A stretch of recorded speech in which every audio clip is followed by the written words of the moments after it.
এই 54 বছরে আপনি আপনার চরিত্র দিয়ে, আপনি আপনার অ্যাক্টিভিটিস দিয়ে, কাজ কারবার দিয়ে 54 বছরে জনগণের মন জয় করতে পারেননি।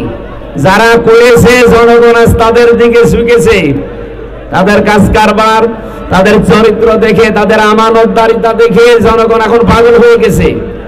সারা বাংলাদেশে 100 জনের 77 জন মানুষ চাচ্ছে দেশে এখন ইসলামের হাতে ক্ষমতা দেওয়া হোক। কিন্তু কাবিলের ভাইরা ভাই যারা আছে এরা বলছে না, হাবিলকে আর দুনিয়ায় রাখা যাবে না। তা আপনি হাবিলের মতো হন না কেন?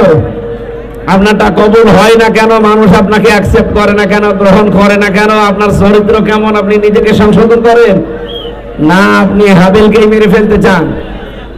এখানে আমরা হাবিলের ভূমিকায় যারা আছি, হাবিল শেষে বলেছিল ক্বালা ইন্নামা ইয়াতাকাব্বালুল্লাহু মিনাল মুত্তাকিন। এ ভাই, আপনি যতই জোর জবরদস্তি করেন, যতই আমার উপরে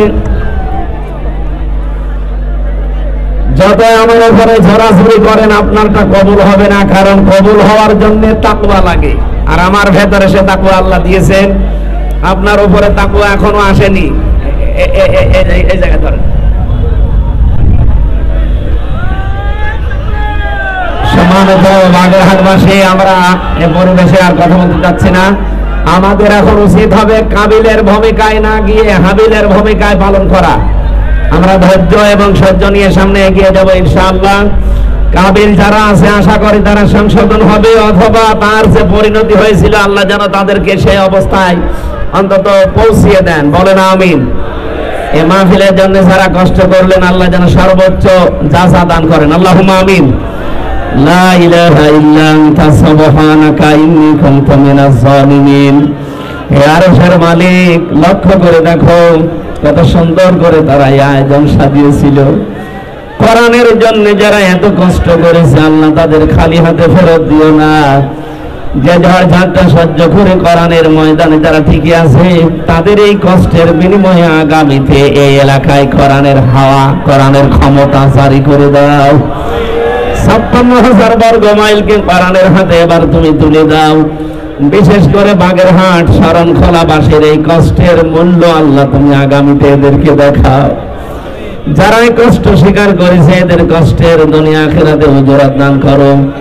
আমি সহ যারা এসেছি, আমরা অসুস্থ অনেকে, এই শেফায়ে কামেলা জেলা নসিব করে দাও। আমরা অনেকেই যারা বিভিন্ন আশা নিয়ে এসেছি, কোরআনের ইজ্জতে আশাগুলো পূরণ করো। তোমার বান্দা বান্দীদের দিল মন এদিকে ঝুঁকিয়ে দাও, তারা যেন এই মন নিয়ে কাজ করতে পারে যে আমরা এদেশের এই জমিনের খলিফা। আল্লাহুম্মা গফিরলি ওয়ারহামনি ওয়াহদিনি ওয়াফিনি ওয়ারযুকনি ইয়া রাব্বাল আলামিন। আল্লাহ, বড় আশা নিয়ে এসেছিলাম, কোথায় কুমিল্লা, কোথায় বাগেরহাট।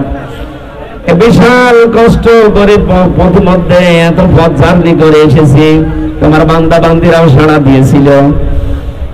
প্রত্যেকের কষ্টের দিকে তাকিয়ে হলে ওই মাহফিলটা তুমি কবুল করে নাও। আমরা দৃঢ়ভাবে বিশ্বাস করলাম যে আগামীর বাংলাদেশ তুমি কোরআনের হাতে তুলে দেবে ইনশাআল্লাহ। শেষ কথা যেন জীবনে বলতে পারি, লা ইলাহা ইল্লাল্লাহু মুহাম্মাদুর রাসূলুল্লাহ। শিক্ষিত ভাইরা যারা এসেছেন, আমি জেলখানায় সৃষ্টি নিয়ে একটা বই লিখেছিলাম, আর মেয়েদের জীবনী নিয়ে একটা বই লিখেছিলাম, পারিবারিক জীবন। আমার এখানে একটা গাড়ি ছিল না, এই বামে গাড়ি আছে, যাওয়ার সময় শিক্ষিত মানুষরা নিয়ে যান, আর মেয়েদেরটা মেয়েদের নিয়ে যেয়ে পড়াবেন। আগামীতে এলাকায় শীতের সময় আসবো, এভাবে মাহফিল কষ্ট হয়ে যাচ্ছে। আবার আসবো ইনশাআল্লাহ, যে ইনশাআল্লাহ আবার আসবো এলাকায়, এই ময়দানে আসবো ইনশাআল্লাহ, এই ময়দানে ইনশাআল্লাহ।